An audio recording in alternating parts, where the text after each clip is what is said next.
الحمد لله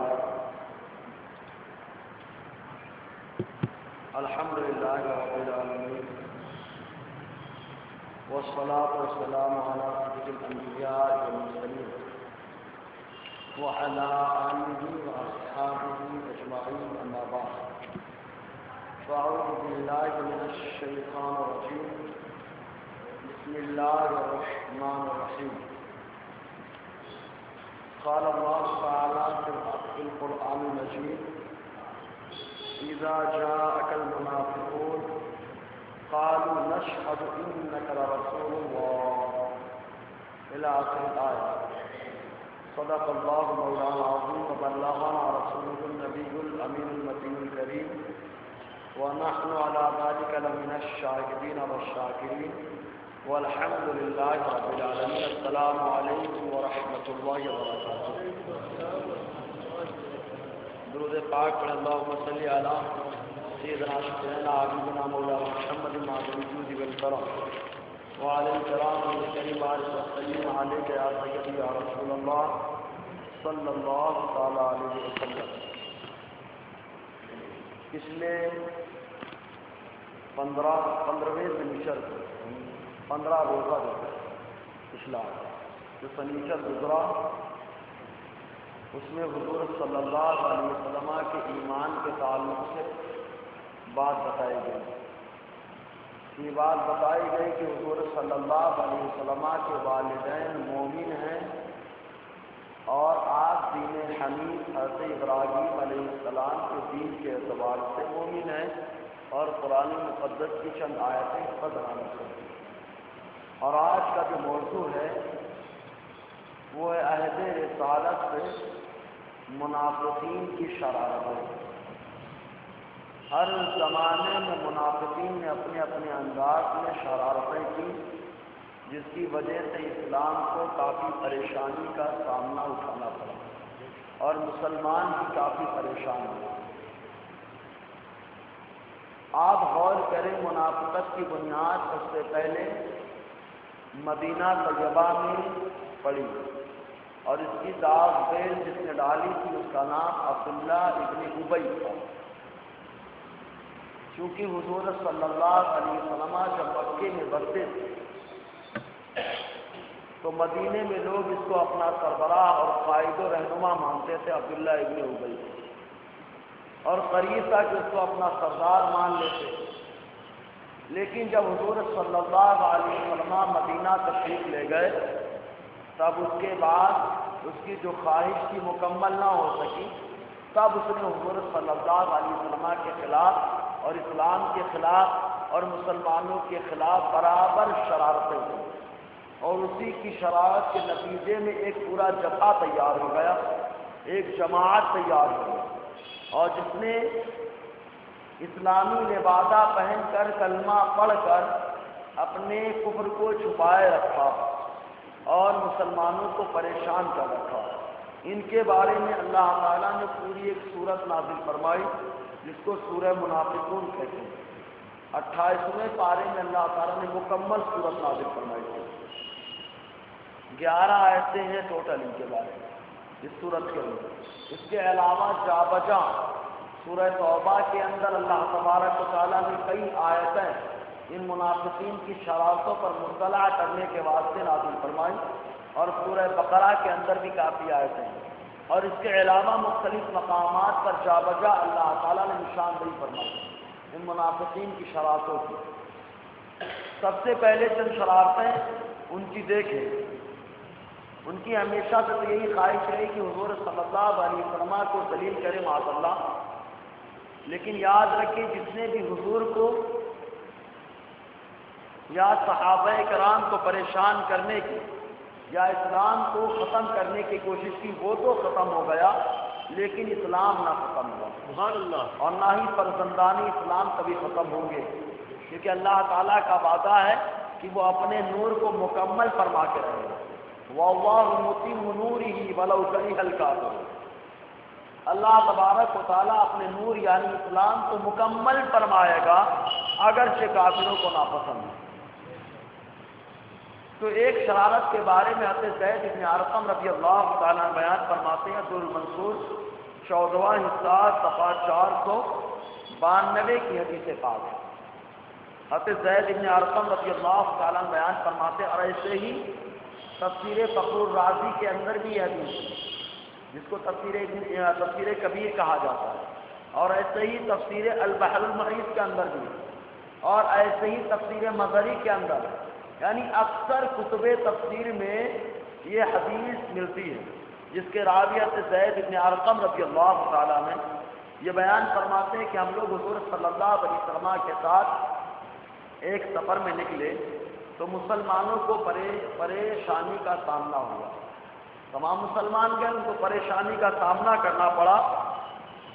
تو مسلمان تو چونکہ شروعات میں غریب رہے، لیکن یاد رکھنا انبیاء کرام کے پیروکار ہمیشہ غریب ہی رہے ہیں۔ اس کا یہ مطلب نہیں کہ امیر رہے نہیں، بالکل۔ بخاری شریف کی حدیث پاک ہے کہ جب ہرقل نے ابو سفیان سے آقا علیہ السلام کے بارے میں پوچھا تھا تو چند نشانیوں میں سے ایک نشانی یہ بھی تھی کہ اس نے پوچھا تھا یہ بتاؤ کہ ان کی پیروی کرنے والے کون ہیں؟ تو ابو سفیان نے کہا کہ غریب، ضعیف، دبے لچے۔ تو اس وقت ہرقل نے کہا تھا انبیاء کرام کی پیروی کرنے والے ہمیشہ ضعیف اور غریب دبے لچے رہے۔ تو یہ نشانی ہے۔ اس کا یہ مطلب نہیں کہ امیر رہے نہیں، امیر بھی ہوئے لیکن زیادہ تر غریب رہے۔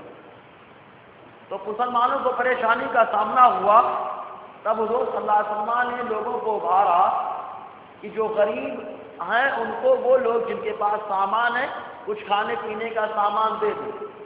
تو عبداللہ ابن ابی نے کہا اپنے ساتھیوں سے لا تنفقوا علی من عند رسول اللہ صلی اللہ علیہ وسلم حتی ينفض من حولی۔ چنانچہ اس نے کہا اپنے ساتھیوں سے کہ تم لوگ ان لوگوں کے اوپر خرچہ مت کرنا جو محمد عربی صلی اللہ علیہ وسلم کے پاس ہیں۔ جب ان کے پاس ان کے اوپر خرچہ نہ کرو گے تو مجبور ہو کر وہ ان کے پاس سے بھاگ جائیں گے، اور جب وہ بھاگ جائیں گے تو وہ بھی چلے جائیں گے۔ اس کا یہ مقصد تھا۔ حضرت زید بن ارقم رضی اللہ تعالیٰ عنہ نے یہ بات سنی۔ پھر اس کے بعد تھوڑی دیر کے عبداللہ ابن ابی نے پھر اپنے ساتھیوں سے کہا، دوسری شرارت کی۔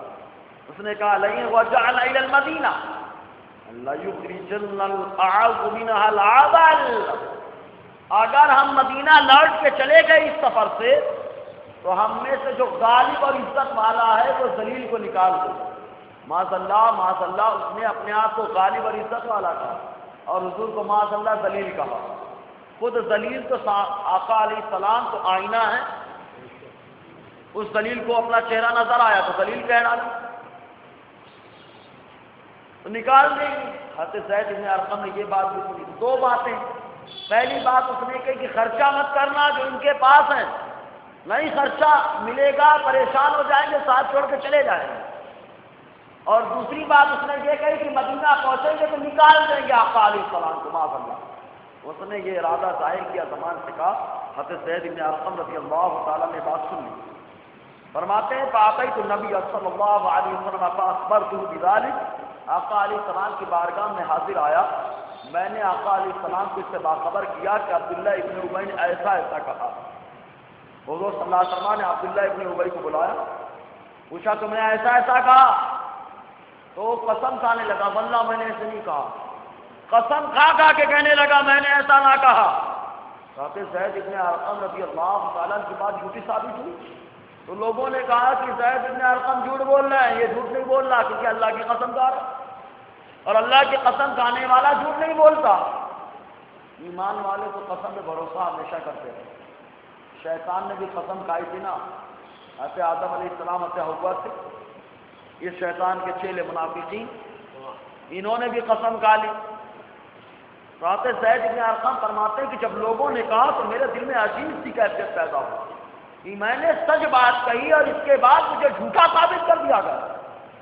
اس کے بعد فرماتے ہیں میں ایک دم پریشان تھا، اللہ تعالیٰ نے میری تصدیق نازل فرمائی اور یہ آیت کریمہ اللہ تعالیٰ نے اتاری کیا اذا جاءك المنافقون قالوا نشهد انك لرسول الله والله يعلم انك لرسوله واللہ یشہد ان المنافقین لکاذبون۔ اللہ تعالیٰ نے آیت کریمہ نازل فرمایا، محبوب صلی اللہ علیہ وسلم آپ کے پاس جب منافق آئیں گے تو وہ بول پڑیں گے کہ خدا کی قسم آپ تو اللہ کے رسول ہیں، اللہ کے رسول ہیں آپ، اور اللہ تعالیٰ جانتا ہے کہ آپ اس کے رسول ہیں، اور اللہ تعالیٰ گواہی دیتا ہے کہ منافقین جھوٹے ہیں، یہ منافقین جھوٹے ہیں۔ اتخذوا ایمانہم جنہ، انہوں نے قسم کو اپنی ڈھال بنا لی اور اس سے بچ گئے، تو قسم کو ڈھال بنا لی، ورنہ حضرت زید بن ارقم نے ان کا بہانہ کھول دیا۔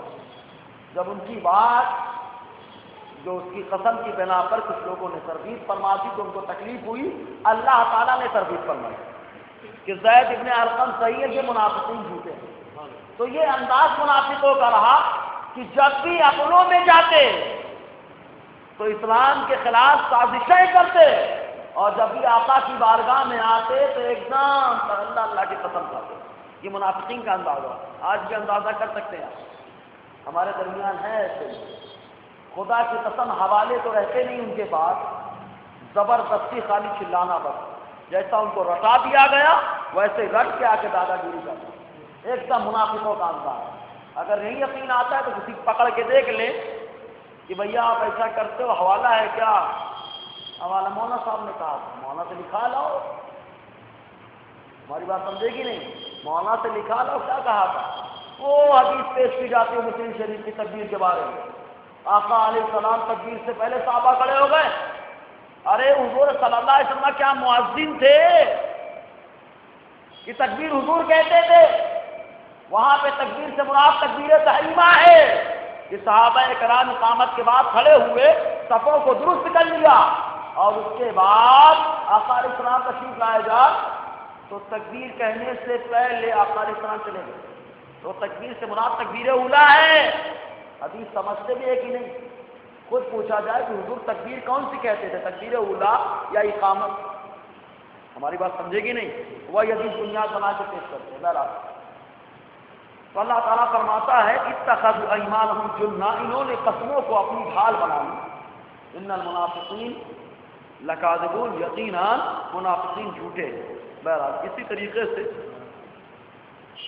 ایک اور ان کی شرارت، عبداللہ ابن ابی تو نہ جانے کتنی شرارت کرتا تھا، اتنی شرارتیں کرتا تھا کہ عبداللہ ابن ابی یہ خبیث تھا لیکن بیٹا صحابی رسول، سچے صحابی جن کا نام حباب تھا۔ کیا نام تھا؟ حباب۔ لیکن آقا علیہ السلام نے فرمایا تم حباب نہیں ہو، ارے تم تو عبداللہ ہو۔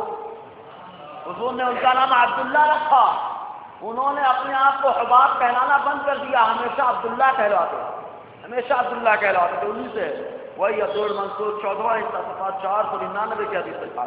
حضرت اکرامہ بیان فرماتے ہیں عبداللہ ابن ابی ابن سلول، اس کا ایک بیٹا تھا جنہیں حباب کہا جاتا، فسماہ رسول اللہ صلی اللہ علیہ وسلم عبداللہ، حضور صلی اللہ علیہ وسلم نے ان کا نام عبداللہ رکھ دیا۔ تو عبداللہ نے کہا یا رسول اللہ ان والدی یوزی اللہ ورسولہ، عبداللہ یعنی حباب نے عبداللہ ابن ابی کے بیٹے جن کو حضور نے کہا تم عبداللہ ہو، تمہارا باپ تو عبداللہ نہ ہو سکا، تم عبداللہ ہو۔ انہوں نے کہا اللہ کے رسول صلی اللہ علیہ وسلم میرا باپ اور اللہ اور اس کے رسول کو اذیت دیتا ہے، ان ابی یوزی اللہ ورسولہ، میرا باپ اللہ اور اس کو رسول کو اذیت دیتا ہے۔ اللہ کو کوئی اذیت دے سکتا ہے کسی میں دم کہ اللہ تعالیٰ کو تکلیف دے دے؟ ہماری بات سمجھے گی نہیں؟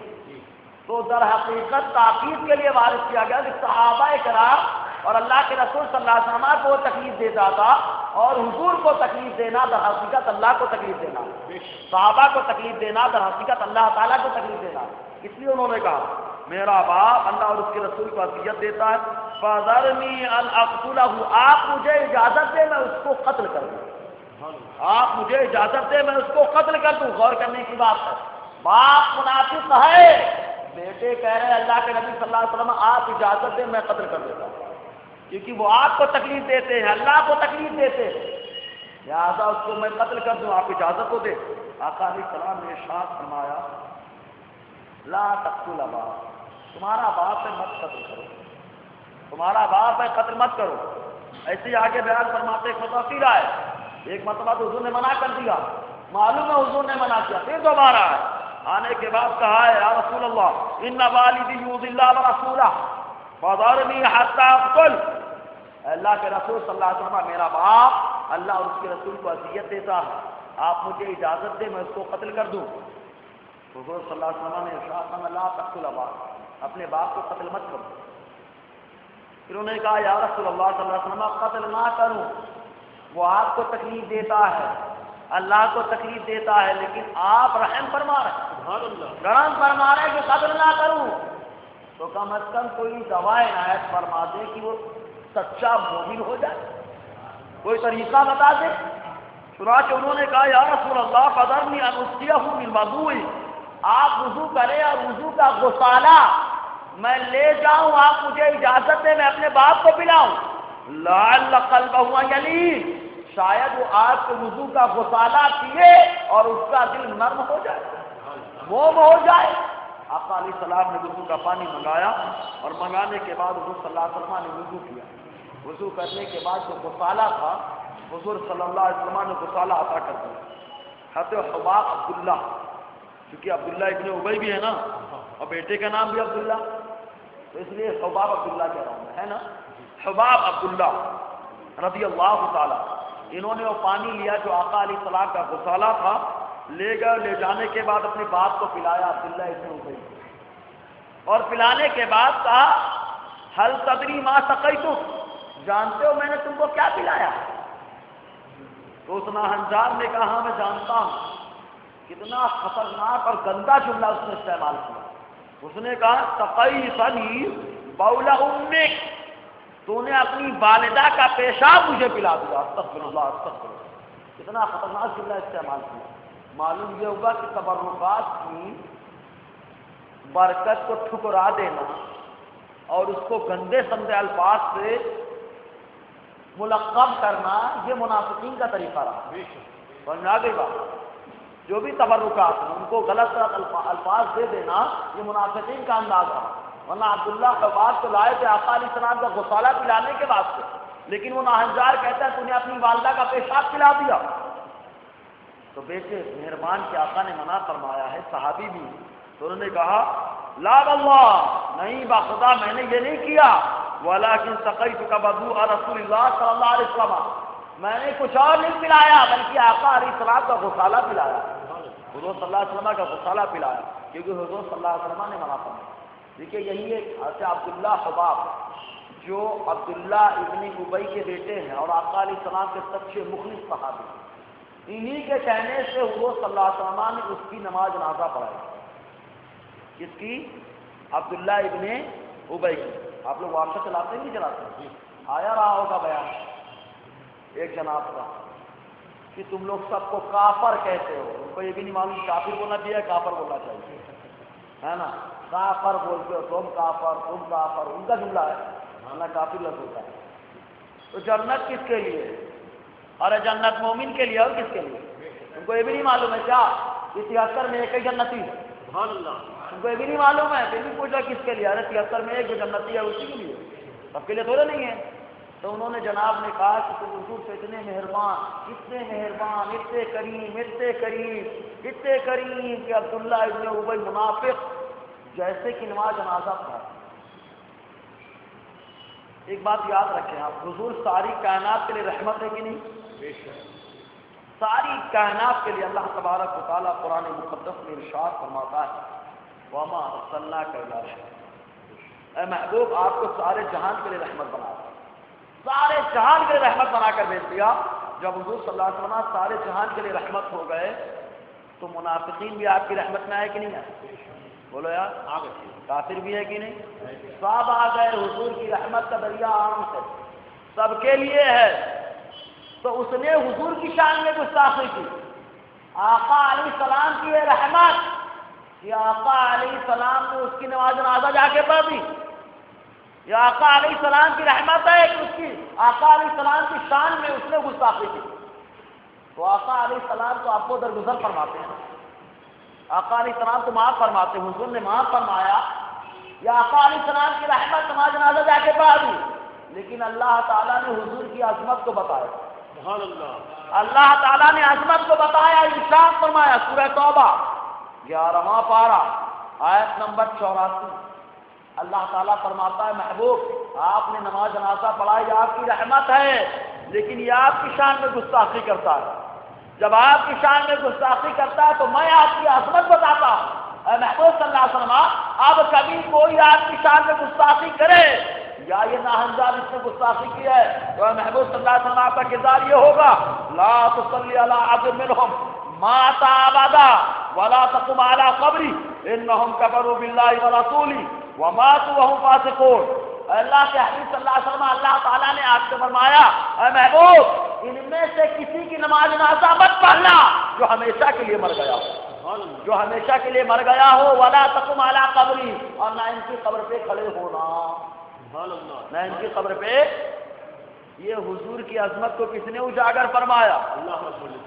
سمجھ آ گئی بات؟ حضور نے پڑھا دی یہ حضور کی رحمت. اللہ تعالیٰ نے حضور کی عظمت کو بتا دی. اب اس کے بعد کوئی بتائے تو حضور نے نہیں نماز جنازہ کسی اور کی پڑھائی ہو. بات سمجھ آ گئی؟ ایسے ہی کچھ بھی بول دیتے ہیں تو سمجھو کافر بولنے سے کام نہیں چلتا. خالی ہماری بات سمجھے گی نہیں، تلفظ بھی صحیح نہیں ہے. اللہ تعالیٰ سمجھنے کی توفیق عطا فرمائے. اسی طریقے سے اس ناہنجار نے تو ہمیشہ شرارت کی حتیٰ کہ اس کو سمجھایا گیا. تفسیر مظہری کے اندر ہے اور ایسے ہی الدر منصور کے اندر ہے کہ اس سے کہا گیا کہ تو نے حضور صلی اللہ علیہ وسلم کی شان میں گستاخی کی ہے، جا حضور صلی اللہ علیہ وسلم سے معافی مانگ لے، وہ تو ہمیشہ معاف فرماتے ہیں. سبحان اللہ. جا معافی مانگ لے. تو اس نے کہا ہے معافی مانگ لے. تو اب اللہ کے رسول صلی اللہ علیہ وسلم کی بارگاہ میں اللہ تعالیٰ نے آیت کریمہ نازل فرمائی کہ صحابہ نے اس کو سمجھایا بھی ہے. وَإِذَا قِيلَ لَهُمْ تَعَالَوْا جب اس سے کہا جائے ان سے کہ آ جاؤ، ارے بخشش مانگ لو، یستغفر لکم رسول اللہ، ارے اللہ کے رسول لاکھ گناہ کر لو ان سے معافی مانگو تو کیوں بخش لیں گے. لیکن کیا کردار ہو لَوُّ رُؤُوسَهُمْ وَرَأَيْتَهُمْ يَصُدُّونَ تو آپ دیکھیں گے کہ وہ چہرہ جھکا لے گا، سر کو جھکا لے گا اور اللہ کے راستے سے لوگوں کو روکے گا. تو بخشش مانگنے کا ذہن دیا گیا، توبہ کرنے میں کیا جاتا ہے. آقا علیہ السلام نے ارشاد فرمایا دن بھر میں 70 مرتبہ استغفار کرتا ہوں. 70 مرتبہ. تم لوگ بھی استغفار کیا کرو. کیوں؟ حضور صلی اللہ علیہ وسلم استغفار کرتے امت کو تعلیم دینے کے واسطے، جا کے معافی مانگ لیتا ہمیشہ کے لیے بچ جاتا. آج بھی کچھ لوگوں کو سمجھایا جاتا ہے کہ بھیا آؤ سمجھو معافی مانگ کے چھٹی کرو، سب کا جھگڑا کر رہا ہے، لیکن آنا میں کھڑے ہیں ایک ساتھ. سمجھایا کہ نہیں تو مرنے کے بعد ہی پتہ لگے گا. اللہ تعالیٰ قبر پہلی منزلی میں سمجھ آ جائے.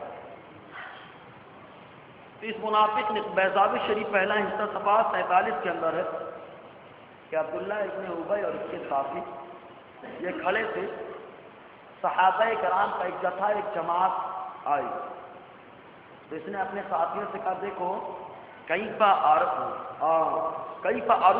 ہؤلاء السفہاء عنکم، یہ لوگ آ رہے ہیں، صحابہ کرام آ رہے تھے اس کے پاس. تو اس نے اپنے ساتھیوں سے کہا دیکھو کیسے میں ان بے وقوفوں کو تم سے بھگاتا ہوں. صحابہ کو اس نے کیا کہا؟ بے وقوف. کیوں کہا؟ حضور کی محبت کے دیوانے ایک دم، وہ حضور کی محبت کے دیوانے. تو اس نے کہا بے وقوف. آج بھی کچھ کہتے ہیں، اللہ کہتے کہ نہیں؟ ارے بھیا تم عقل مند ہو، تم اپنے بارے میں سوچو.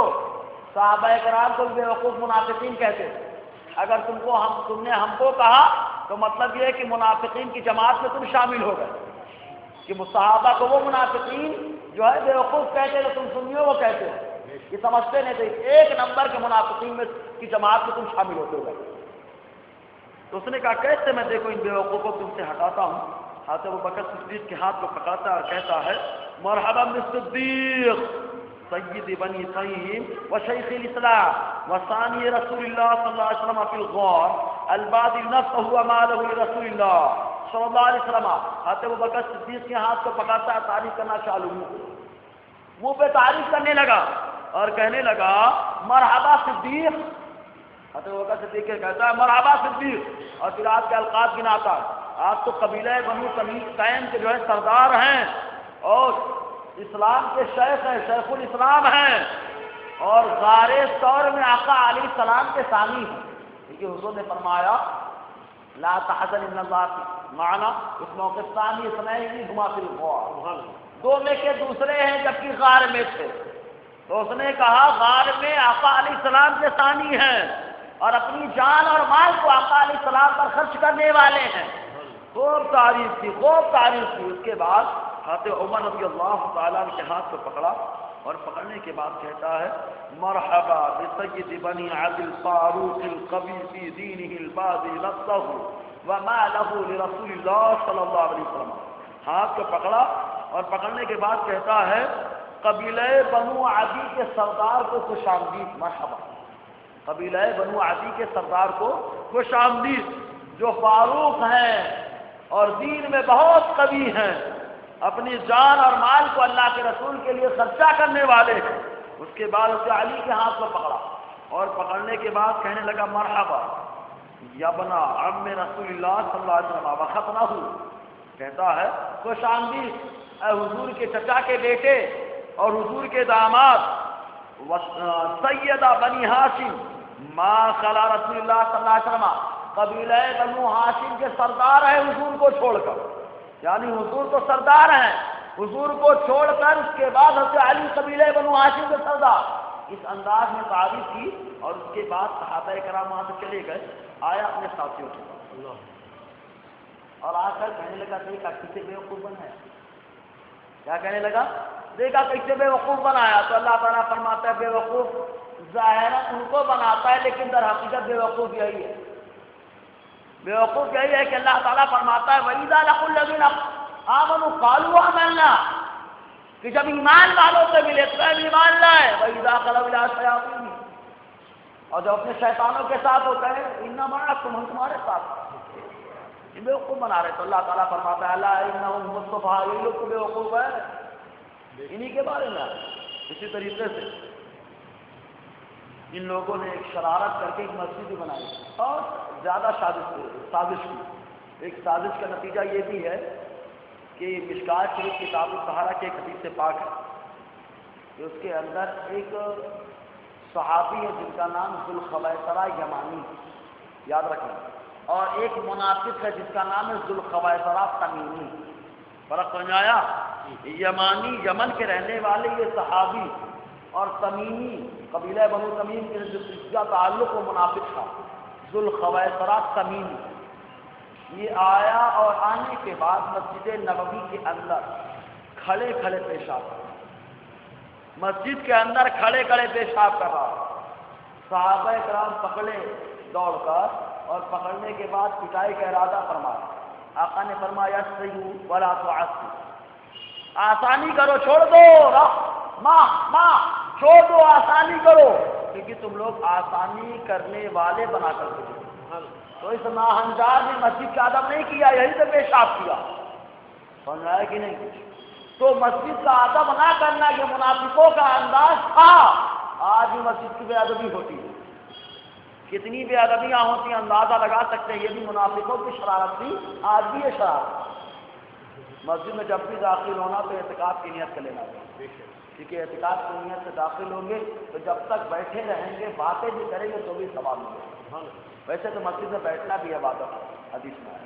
میرا یہی ذوالخویصرہ تمیمی تھا کہ بخاری شریف کی حدیث سے پاک ہے، بڑی لمبی حدیث ہے کہ حضور صلی اللہ علیہ وسلم کے پاس مال غنیمت آیا تھا، آقا علیہ السلام تقسیم فرما رہے ہیں، تو اسی نے کہا تھا عیدی یا محمد صلی اللہ علیہ وسلم، انصاف کروا محمد صلی اللہ علیہ وسلم۔ آقا نے فرمایا اگر میں انصاف نہیں کروں گا تو کون کرے گا؟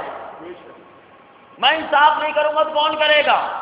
حضرت عمر رضی اللہ تعالیٰ نے عرض کیا اللہ کے نبی صلی اللہ علیہ وسلم اذن لہ عظیم عنقا، آپ مجھے اجازت دیں میں اس کی گردن مار دوں گا۔ حضور صلی اللہ علیہ وسلم نے فرمایا نہیں رہنے دو، فإن لہ اصحابا، کیونکہ اس کے کچھ ساتھی ہوں گے۔ یہاں پہ دیکھو کچھ مغالطہ بھی ہو جاتا ہے کبھی کبھی بیان کرنے میں، ہم لوگ بتاتے ہیں کس کی اولاد ہوگی، کیا ہوگی؟ اولاد نہیں ہے، حضور نے فرمایا اس کے کچھ ساتھی ہوں گے جو اسی کے نقش قدم پہ چلیں گے، ان کی نماز کے آگے تم اپنی نماز کو حقیر جانو گے، ان کی روزے کے آگے اپنے روزے کی تم حقیر جانو گے. قرآن پڑھیں گے، قرآن ان کے حلق سے نیچے نہیں اترے گا، دین سے ایسے نکل جائیں گے جیسے تیر کمان سے نکل جاتا ہے. 4 سکتے حضور نے بیان فرمائے. یہ ذوالخویسرہ تمیمی تھا جو منافق تھا، یہ بھی آقا علیہ السلام کی شان میں آج گستاخی کر رہا تھا. تو انصاف کی بات کر رہا تھا، تو گستاخی کرنا یہ بھی منافقوں کا انداز رہا. ہماری بات سمجھ رہے ہیں نا؟ میں سب اشارہ دے دے کے نکل رہا ہوں. تو گستاخی کرنا یہ بھی منافقوں کا انداز رہا. اور ایسے ہی مسلمانوں کے جماعت کو توڑنا اور اس میں انتشار پیدا کرنا یہ بھی منافقوں کا انداز ہے. یہ بھی قرآن کی آیت سے بتاتا ہے. درود پاک پڑھ اللہ صلی اللہ علیہ سیدنا سیدنا حبیبنا مولانا محمد معصوم الکرام وعلی الکرام الکریم علیہ وسلم علیہ یا رسول اللہ صلی اللہ تعالی علیہ وسلم. سورہ توبہ 11واں پارہ آیت نمبر 160. اللہ تبارک و تعالی ارشاد فرماتا ہے والذین اتخذوا مسجدا ضرارا وکفرا وتفریقا بین المؤمنین وارصادا لمن حارب اللہ ورسولہ من قبل. اللہ تعالیٰ فرماتا ہے اور وہ جنہوں نے مسجد بنائے نقصان پہنچانے، ضرر پہنچانے کو، کفر پھیلانے کو اور مسلمانوں کے درمیان تفرقہ ڈالنے کو، مسلمانوں کے درمیان تفرقہ ڈالنے کو، اور اس کے انتظار میں جو اللہ اور اس کے رسول سے پہلے جھگڑا مول دے چکا ہے. اب اس کا پس منظر مسلم شریف کے اندر باقاعدہ منافقین نے ایک مسجد بنائی تھی. اس کی ایما اور اشارے پر ایک شخص تھا جس کا نام تھا ابو عامر. کیا نام تھا؟ ابو عامر. یہ شخص زبردست عالم تھا تورات وغیرہ، زبردست، لوگ اس کی بڑی قدر کرتے تھے. یہی ابو عامر ہے کہ یہ تو اتنا بڑا ناہنجار ایک دم پلپلا نکلا، اور ان کے لڑکے جن کا نام غسیل الملائکہ حضرت حنظلہ رضی اللہ عنہ، یہ ابو عامر کے لڑکے. لیکن یہ منافق تھا پکا اور کفر کر چکا تھا. چنانچہ جب حضور صلی اللہ علیہ وسلم مدینہ تشریف لائے تھے تو چونکہ اس کا دور جلوہ چل رہا تھا، سارے لوگ بس اسی کی بات مانتے تھے.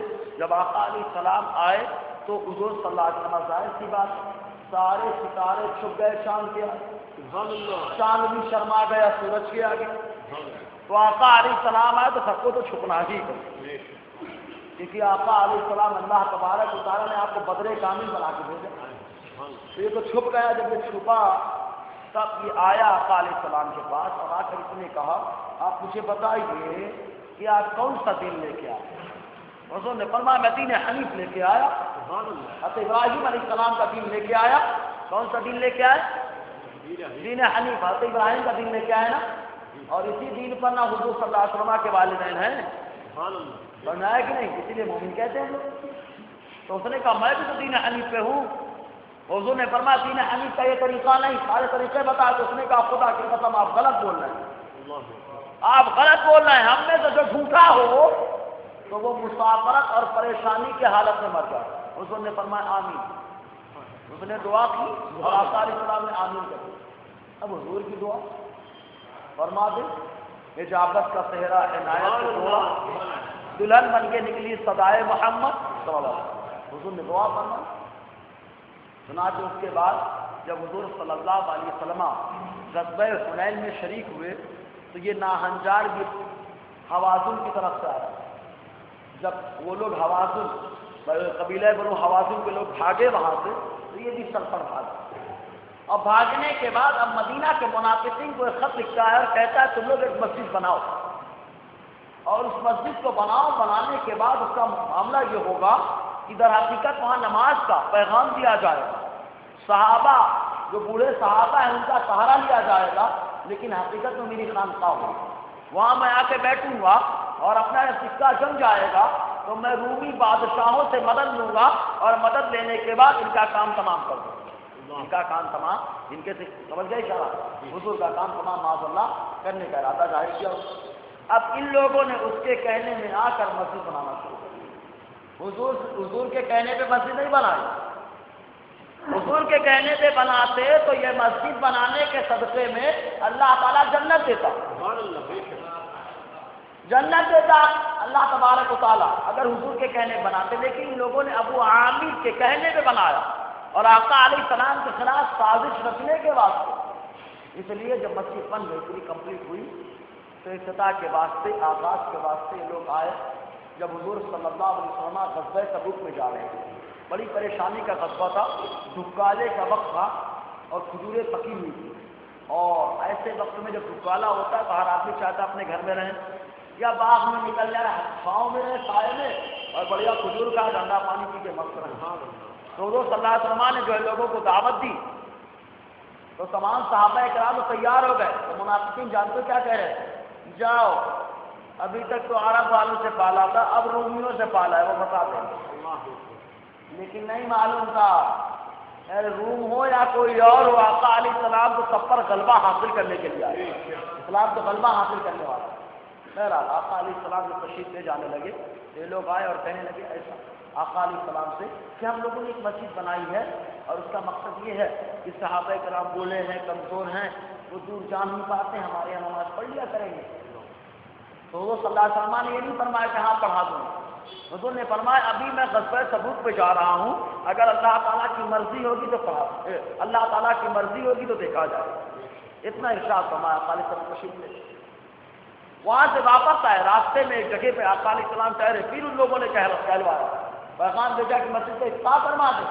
آقا علیہ السلام نے چند صحابہ کو بلایا، ان میں حضرت وحشی بھی تھے، حضرت علی بھی تھے، بلایا کر آقا علیہ السلام نے فرمایا جاؤ اس مسجد کو ڈھا دو، جاؤ اس مسجد کو ڈھا دو۔ آقا علیہ السلام نے حکم دیا، صحابہ کرام نے گرا دیا، صحابہ کرام نے اس مسجد کو کیا ہے گرا دیا۔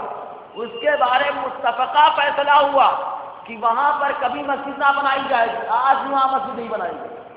صحابہ کرام نے گرا دیا تھا، اور گرانے کے بعد اللہ تبارک و تعالیٰ نے جو آیات نازل فرمائی تھی ان کو حضور صلی اللہ علیہ وسلم نے لوگوں کے سامنے پیش کیا کہ اللہ تعالیٰ فرماتا ہے والذین اتخذوا مسجدا، اور وہ جنہوں نے مسجد بنائی، ایک مسجد کیوں بنائی؟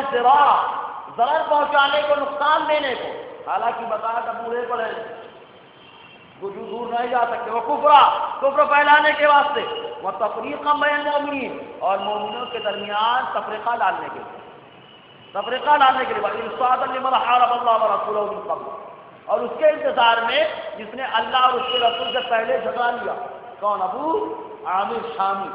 تو یہ ان لوگوں نے مسجد بنا لی، تو اللہ تبارک و تعالیٰ نے اپنے حبیب کو کیا حکم دیا؟ اللہ تعالیٰ فرماتے آگے کی آیت نمبر 108 میں اللہ تعالیٰ فرماتا ہے لا تقم فیہ ابدا، اور محبوب صلی اللہ علیہ وسلم اس مسجد میں کبھی مت کھڑے ہونا، اس مسجد میں کبھی مت کھڑے ہونا۔ ارے مسجد بنائے گئے اسی اللہ کے واسطے، عبادت کے واسطے، اللہ تعالیٰ نے منع کیوں فرما دیا؟ آخر منع کرنے کی کیا وجہ ہے؟ اپنے حبیب صلی اللہ علیہ وسلم کو اللہ تعالیٰ نے فرمایا کہ مت کھڑے ہونا، لا تقم فیہ ابدا، اے محبوب اس مسجد میں کھڑے مت ہونا۔ اب کیا کہا جائے کہ قرآن جو تفریقہ کی تعلیم دیتا ہے، قرآن نے مسجدوں کو بانٹ رہا ہے کیا؟ یہ ایک مسجد وہ جس میں کھڑے ہونے کا ذہن دیا جا رہا ہے کہ کہا جا رہا ہے مت کھڑے ہو، آگے اللہ تعالیٰ فرماتا ہے لمسجد اسست علی التقوی من اول یوم احق ان تقوم فیہ، اے محبوب صلی اللہ علیہ وسلم ایسی مسجد جس کی بنیاد اول دن سے تقوی پہ رکھی گئی، وہ زیادہ لائق ہے کہ آپ اس میں کھڑے ہوں۔ کیوں کھڑے ہوں؟ فیہ رجال یحبون ان یتطہروا واللہ یحب المتطہرین، اللہ تعالیٰ فرماتا ہے کہ اس میں ایسے لوگ ہیں جو طہارت کو خوب پسند کرتے ہیں، اور اللہ تعالیٰ طہارت کرنے والوں کو اللہ تعالیٰ پسند فرماتا ہے۔ تو مسجد قباء والوں کی تعریف کی گئی کہ اس میں آپ کھڑے ہو، اور مسجد ضرار میں کھڑے مت ہو۔ اب سمجھ میں آ گئی بات؟ تو معلوم یہ ہوا کہ اگر جہاں ضرر آئے اسلام کو، جہاں ضرر ہو اسلام کو، جہاں مسلمانوں کے درمیان تفریقہ ہو، اور جہاں پر ارتداد کی تعلیم دی جائے، اور جہاں پر مسلمانوں کے خلاف سازشیں رکھی جائے، وہ مسجد ضرار ہے، اور وہاں پر اللہ تبارک و تعالیٰ نے اپنے حبیب کو کھڑے ہونے سے منع فرما دیا، لہذا ایسی مسجدوں میں کھڑے نہیں ہوں گے۔ سمجھ آ گئی بات؟ سمجھ آیا کہ نہیں؟ بہرحال اللہ تبارک و تعالیٰ کہنے سننے سے زیادہ ہمیں عمل کرنے کی توفیق عطا فرمائے۔ اگر کسی کو کوئی سوال ہو تو کرے، میں اپنی بساط اور علم کے حساب سے جواب دینے کی کوشش کروں گا انشاءاللہ۔ ہے کوئی سوال؟ درود پاک صلی اللہ صلی علیہ سیدنا شفیعنا حبیبنا مولانا محمد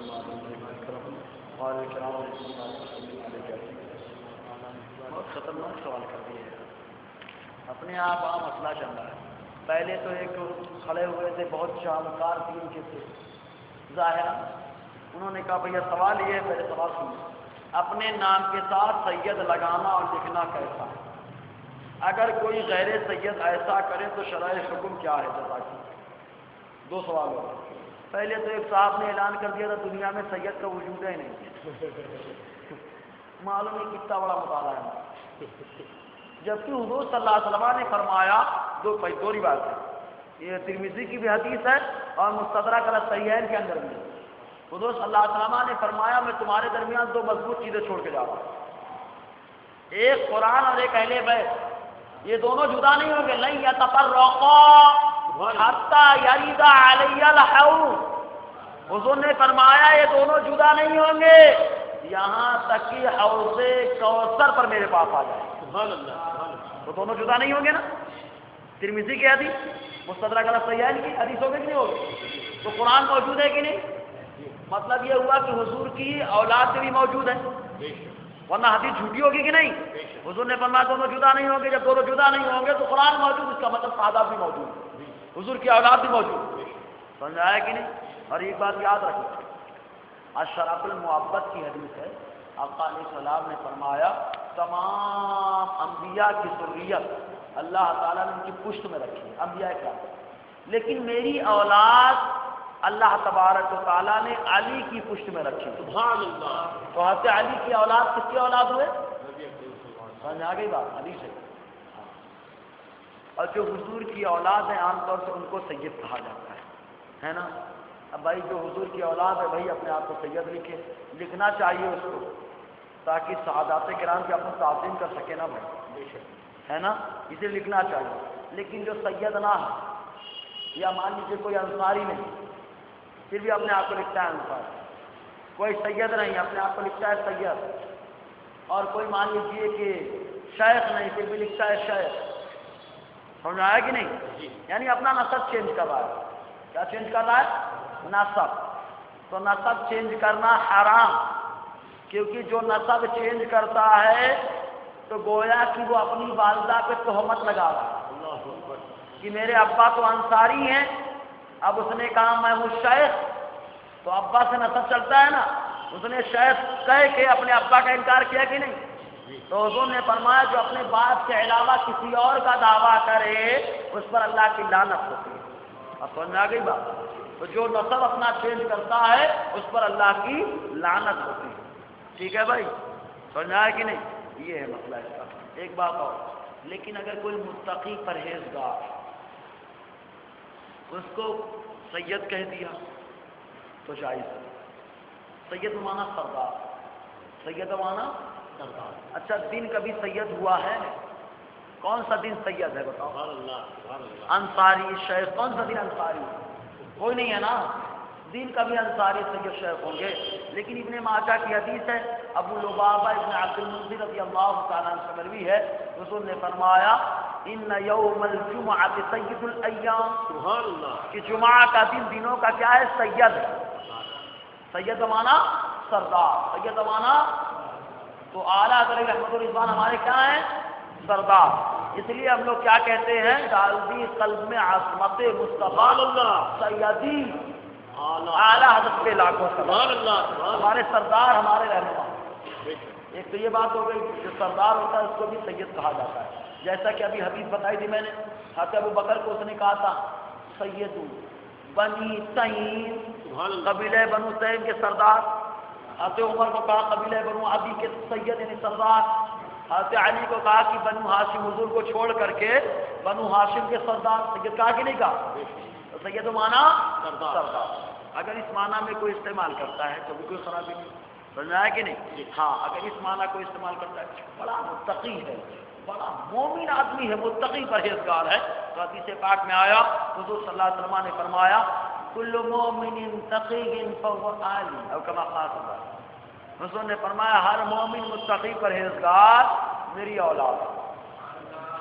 سبحان اللہ۔ مومن ہے، متقی ہے، تو حضور نے کیا فرمایا؟ میری اولاد ہے۔ تو اگر کوئی مومن متقی اپنے آپ کو سید اس معنی کر لکھتا ہے تو جائیے، سمجھ رہا ہے کہ نہیں؟ ہاں، ورنہ آل رسول ساری دنیا ہے۔ بڑے ٹینشن میں آ گیا، کیا ٹینشن میں آ گیا؟ آدم علیہ السلام رسول نہیں ہے کیا؟ سبحان اللہ، سبحان اللہ۔ بولو بھائی، آدم علیہ السلام رسول ہے کہ نہیں؟ بے شک، ساری دنیا انہی کی اولاد ہے کہ نہیں؟ بے شک۔ اس معنی کر کے بھی اگر کوئی اپنے آپ کو آل رسول بولتا ہے تو جائز پوچھنا پڑے گا بھائی، اگر کوئی آل رسول نہیں پھر بھی بولتا ہے میں آل رسول، تو پوچھنا پڑے گا بھائی یہ آقا علیہ السلام یا آدم علیہ السلام؟ سمجھنا ہے کہ نہیں؟ مومن کی بات جھوٹی نہیں، اس لیے آپ کو سمجھائیں گے، ٹھیک ہے کہ نہیں؟ سمجھ میں آ گیا ایک دم؟ کوئی شبہ ہے؟ اللہ تعالیٰ ہمیں سمجھنے کی توفیق عطا فرمائے۔ اور کوئی سوال؟ سیدنا میں نے بتایا نا سردار، کوئی لوگ بولتے ہیں مولانا، مولانا تو اللہ تعالیٰ ہے۔ مولانا کون ہے؟ اللہ تعالیٰ ہے۔ قرآن کی آیت ہے انت مولانا فانصرنا علی القوم الکافرین، اے اللہ تو مولانا ہے، ہمارا آقا ہے۔ جب اللہ تعالیٰ مولانا ہو گئے تو مولانا کیسے مولانا؟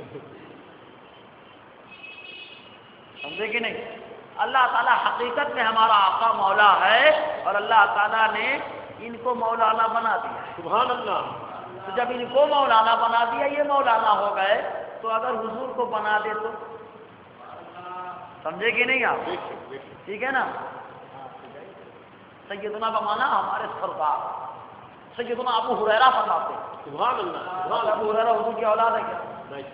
لیکن مومن متقی پرہیزگار ہے، بے شک، بے شک۔ ہمارے سردار ہیں سیدنا، ٹھیک ہے کہ نہیں؟ اور کچھ بات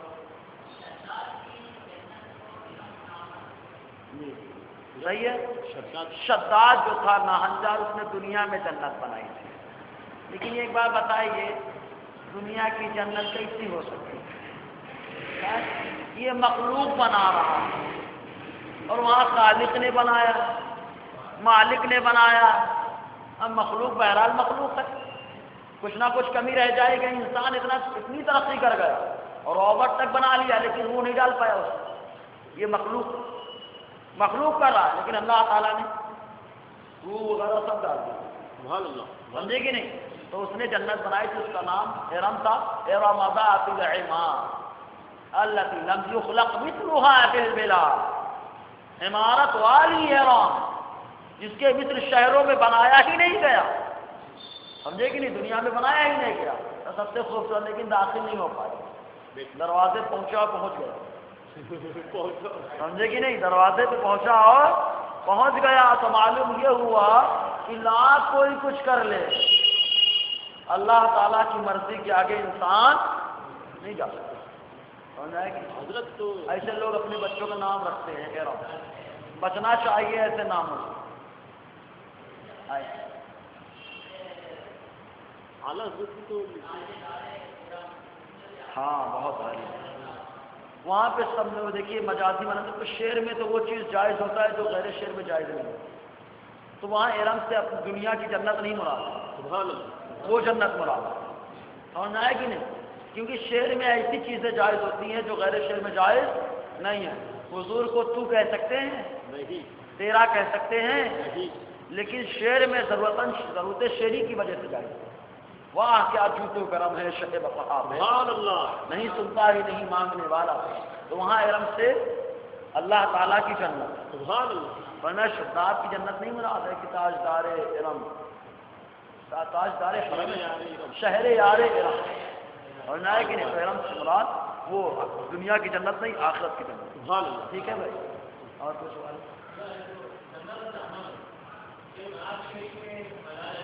ہاں یہ بھی بڑا ایک مسئلہ ہے، ایک فرقہ تھا معتزلہ، یہ بہت ایڈوانس تھا، اپنے آپ کو حنفی کہتا تھا، یاد رکھنا کہ اگر کوئی حنفی کہے تو مغالطے میں مت آنا، کیونکہ حنفی ہونے کے باوجود بھی آدمی گمراہ ہو سکتا ہے، کہ جیسے معتزلہ پورا فرقہ اپنے آپ کو حنفی کہتا تھا، پکا گمراہ تھا، اس کا عقیدہ یہ تھا کہ جنت ابھی نہیں بنائے گا، جنت ابھی نہیں بنائے گا۔ ہم اس سے پوچھتے بھیا قرآن تیرے لیے دلیل ہے کہ تیری عقل؟ اللہ تعالیٰ فرماتا ہے قلنا یا آدم اسکن انت وزوجک الجنہ، سبحان اللہ، اے آدم تم اور تمہاری بیوی حضرت حوا رضی اللہ تعالی عنہ تم دونوں جنت میں رہو۔ اگر جنت نہیں پیدا کی گئی جس کو ہاتھ سے، تو اہل سنت والجماعت کا عقیدہ یہ ہے، جیسا کہ شرح عقائد میں علامہ اسعد الدین طباطبایی علیہ رحمہ فرماتے ہیں کہ جنت اور جہنم پیدا کی جا چکی ہے، سمجھ میں آیا کہ نہیں؟ یہ پیدا ہو چکا، ٹھیک ہے۔ صلاۃ التسبیح کی تو بڑی فضیلت ہے، اسی لیے حضور صلی اللہ علیہ وسلم نے خود فرمایا اپنے چچا سے، حدیث میں آیا ترمذی کی حدیث، اے چچا عباس روزانہ ایک بار پڑھا کرو، ایک بار نہ ہو تو کم از کم ہفتے میں ایک بار پڑھ لیا، ہفتے میں نہ ہو تو مہینے میں ایک بار پڑھ لو، مہینے میں نہ ہو تو سال بھر میں ایک بار پڑھ لو، وہ بھی نہ ہو تو کم از کم زندگی میں ایک بار پڑھ لو۔ سبحان اللہ، سمجھ آئے نا؟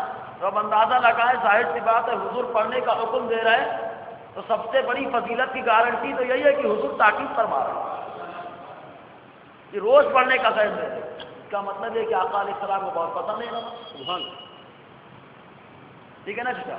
اور اس کے علاوہ فضائل ہیں، آپ فضائل کی کتابیں پڑھیں انشاءاللہ اس میں مل جائے گی، اور کچھ ہے؟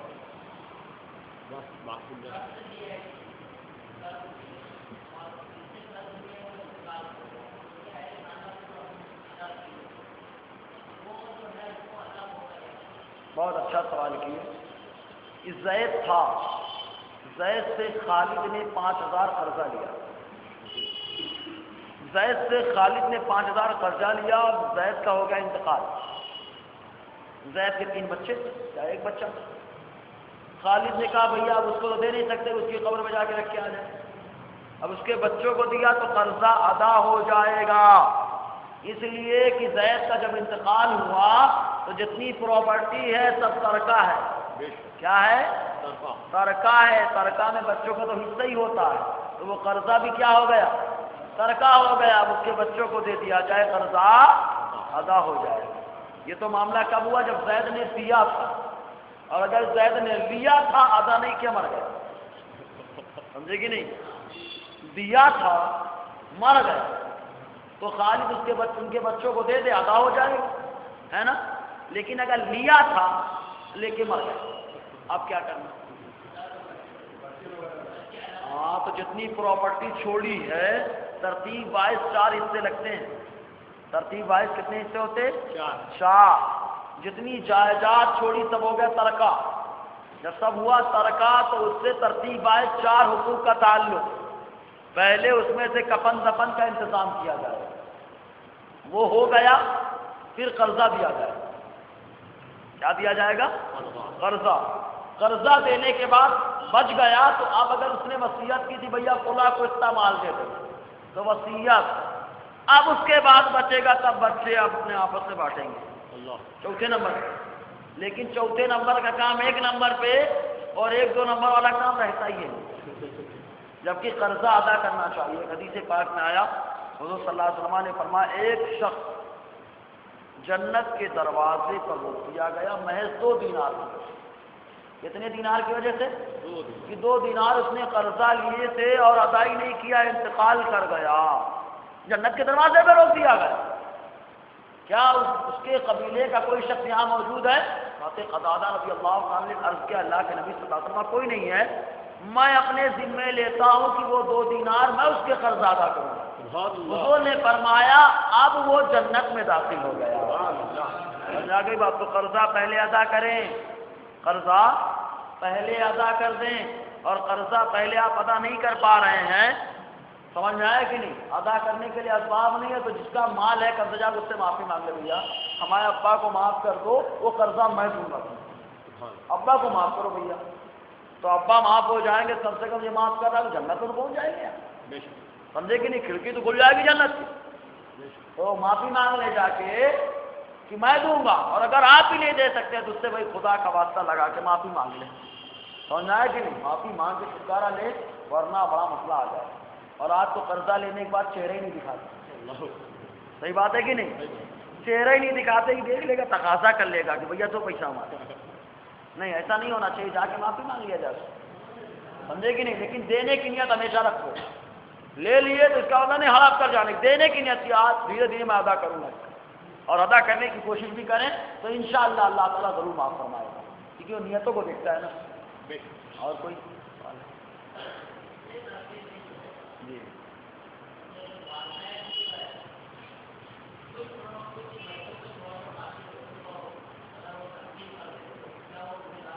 بہت اچھا سوال کیا، اپنے یہاں بہت اچھا سسٹم چلتا ہے، بچے تھوڑے نالائق ہیں، تجھ کو ملے گا نہیں، جا بیچے باچے بولے چلو حج کر کے آتے ہیں، یا نہیں بیچے تو کہیں یہ بچہ بڑا خدمت گار ہے میرا، اسی کو سب دے دیں گے، سمجھے کہ نہیں؟ آپ آدھے بچے کو دیا اور آدھے کو دیے ہی نہیں، تو جس کو بھائی مالک بنا دیے تو مالک تو بن گیا، جائز ہے، لیکن اب دیکھو یہیں پہ رکھو مسئلہ، اب حدیث سنا دیتا ہوں، مشکاۃ شریف کتابی وصیت کی آخری حدیث، حضور صلی اللہ علیہ وسلم نے فرمایا جو اپنے وارث کو وراثت سے محروم کرے گا اللہ تعالیٰ اس کو جنت سے محروم کر دے گا۔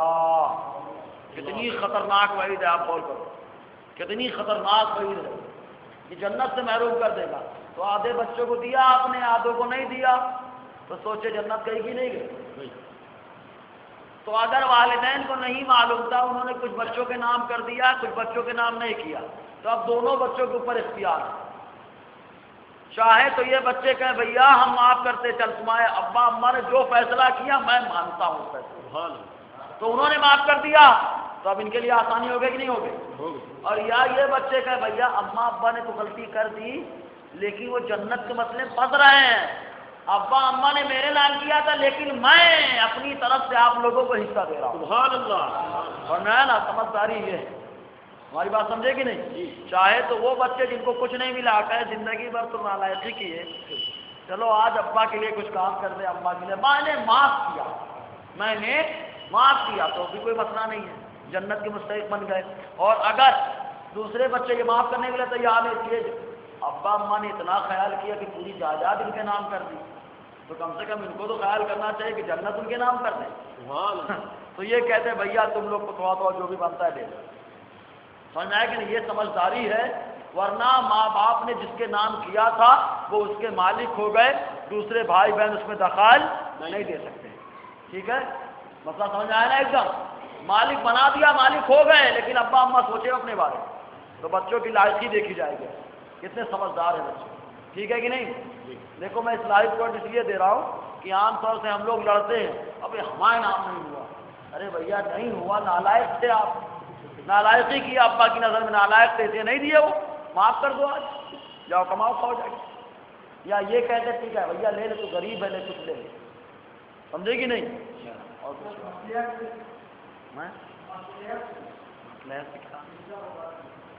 مصلحت اس میں نہیں چلتی، سب کا حصہ برابر کا رہے گا، مان لیجیے بچے 4 ہیں، بیٹی 2، بچے 4 بیٹی 2، تو اب ایسی صورت میں بٹوارا بچوں کو ڈبل ملتا ہے، تو کتنے حصے لگیں گے؟ بچوں کو ڈبل کر لو تو 4 دونی 8، تو بچے 8 ہو گئے گویا کی، اور 2 10، اب تو 10 روپیہ ہی ہے، تو بچوں کتنا کتنا دے دو؟ 2 بچوں کتنا دو، اور بیٹیوں کو 1 دے دو، چھٹی لو برابر، اور یا تو کوئی سمجھدار ہو بھیا میں نہیں لوں گا، تو ٹھیک ہے بھیا تو نہیں لیتا حق تو ہم لوگ کو بانٹ نہیں دے، اس کو بولتے ہیں تصالح، کیا بولتے ہیں؟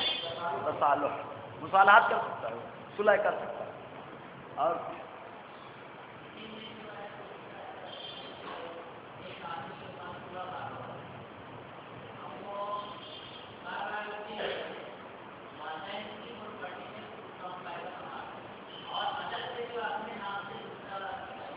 یہ بہت اہم مسئلہ ہے، اپنے گاؤں میں خاص طور سے چل رہا ہے، باہر نہیں چلتا، لیکن اپنے یہاں بہت ہوشیار ہیں ہم لوگ، ابھی ساتھ میں رہ کے میں محنت کر رہا ہوں، وہ الگ رہتا ہے لیکن اس کو بھی حصہ ملے گا، میرا بھی حصہ جائے گا، تو کیا کرتا ہے معلوم؟ پگار ہوئی ہے 4000 کی، ابا کو دیتا ہے 2000 کی، جا کے ڈائری میں جمع کیا، ڈائری میں جمع کیا، بستی لگا دیا، اٹھی لوم لے کے دے دیا، ایسے کر رہے ہیں نا؟ ارے بھائی بڑا اہم مسئلہ ہے، یہ بتائیے کاروبار کس کا کر رہا ہے بچہ؟ ابا ابا کے نام ہے کہ نہیں؟ جی تو جتنا مال کمایا کس کا ہے؟ ابا تو بیٹا کیا کر رہا ہے؟ چوری. کیا کر رہا ہے؟ چوری چور ہے. اگر بادشاہ اسلام ہوتا اور 10 درہم کے برابر چوری ہوتی تو ہاتھ کاٹا جاتا. سمجھ میں آیا کہ نہیں؟ اور چوری کا مال جو ہوتا ہے چور اس کا مالک نہیں ہوتا. سمجھ گئے نا؟ تو جتنا بنایا نا اپنے نام پہ سب چور کا مال ہے، سب ابا ہی کا رہے گا. سمجھے کہ نہیں؟ برابر کہا. وہاں ابا کو بتا دے کہ ابا میں نے اتنا کمایا، یہ میری مزدوری بنتی، یہ میری مزدوری ہے، میں نے جو محنت دن چلائے ہفتے بعد، یا میں نے جو کیا کہتے ہیں مقادمی کی یا نگرانی کی. نگرانی کی 2000 پگار ہوتی ہے. فکس کر لے ابا سے، لے لے ابا کو پورا منافع جا کے ان کو دے، 2000 نکال کے رکھ لے، اور رکھنے کے بعد اب اس میں جو بچتا ہے اس سے آپ کماتا رہے تو وہ اس کا. سمجھے کہ نہیں؟ یہ مزدوری مل رہی اس کو. وہ ایسے کیا کر رہا تھا؟ وہ چوری. سمجھے کہ نہیں؟ اس لیے ایک دم صاف مسئلہ رکھنا چاہیے. ٹھیک ہے؟ لیکن یاد رکھنا بچہ چراتا ہے تو چوری ہے. لیکن اگر ماں باپ کو بیٹا خرچہ نہیں دے رہا ہے اور ابا کو فارم میں آ گئے اور کیا بچہ تھوڑا پیسہ نکال لیا تو ان کا حق ہے، لے سکتے ہیں. وہ چور نہیں ہے. آقا علیہ السلام فرماتے انتا و مالک لابیک، تم اور تمہارا مال سب تمہارے ابا کا ہے. تو ابا لے سکتے ہیں لیکن بچہ سمجھے کہ نہیں؟ یہ وہ بھی کبھی ابا بنے گا. سمجھ گئے کہ نہیں؟ ساری صورت سمجھ آ رہی نہیں؟ تو چرا کے لے گا تو ابائی کا مال ہے، اپنی نگرانی فکس کر لے، پھر اپنی مزدوری الگ کر لیتا ہے، پھر اس سے بناتا ہے تو وہ اس کا مالک ہے. ٹھیک ہے بھائی؟ اور ہے نا؟ الحمدللہ رب العالمین والصلاۃ والسلام علی سید الانبیاء والمرسلین. مولا یہاں پہ جتنی باتیں بتائی گئی، بتانا نازبہ کلمہ نازبہ حرکت یا مسجد کی بے ادبی اور اپنے شان اور کسی غلطیوں کو معاف فرما. ہم سب کی حاضری کو قبول فرما. اے مولا کریم منافق عملی ہو یا منافق اعتقادی، مولا سب سے بچنے کی توفیق عطا فرما. ایسا کام جس سے تیرے اور تیرے حبیب صلی اللہ علیہ وسلم کی رضا اور خوشی حاصل ہو جائے. وصلی اللہ علی آخر خلقی و اصحابہ اجمعین برحمتک یا ارحم الراحمین بحق لا الہ الا اللہ. چشمہ آپ بھیجیں. آپ جا رہا ہوں. نہیں میں چلتا ہوں نا. اس کے اندر